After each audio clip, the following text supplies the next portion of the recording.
Mheshimiwa mstaafu Spika, unasemaje juu ya sifa mwanamke kwenye uongozi?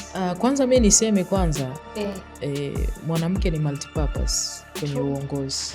Yaani naweza nikajitolea mfano mimi kwamba nilikuwa spika lakini nilikuwa nafanya majukumu yangu ya chuo lakini nilikuwa nafanya na mambo yangu mengine. Yaani nilikuwa na balance kuonyesha kwamba kwa watu wanaonizunguka si waboi, kwa maana marafiki, ndugu.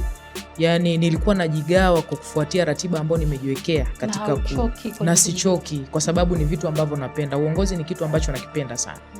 Kwa hiyo sasa nikireflect kwa viongozi wengine, let's say Mama Samia, ninamuona hivyo hivyo. Kwa ni kiongozi ambaye anawajibika kila wakati. Kwa hiyo umetuuliza kwamba kiongozi wa kike ana vitu vya ziada. Ni kweli sisi tuna vitu vya ziada. Na wenzangu karibia hapa wote niwaambie hilo na mlifahamu kwamba sisi tuna vitu vya ziada na tunamshukuru Mungu pia sisi ni washapu.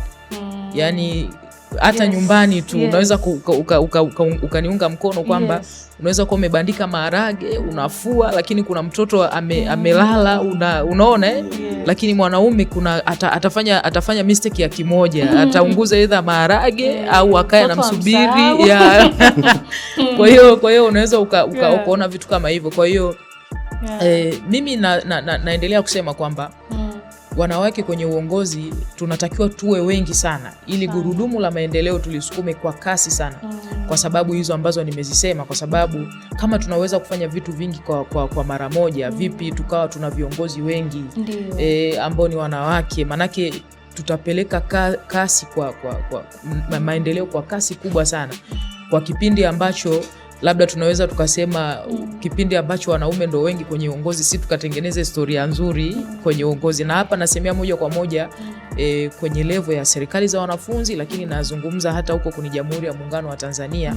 Hebu tuendelee kuishi mfano thabiti au mfano mzuri ambao ameutuonyesha Dr. Samia Suluhu Hassan, rais wetu wa Jamhuri ya Muungano wa Tanzania. Unajua kuna wengine paka leo wanakuaga tunajenga, naweza nikasema wasiwasi wa kusema kwamba hivi anawezaje? Anaweza, kwa sababu tunapomuona anafanya majukumu yake na anafanya vitu vingi, ana innovate au tuseme amekuwa mbunifu wa vitu vingi, sio kitu kidogo. Unajua mimi najifunza sana.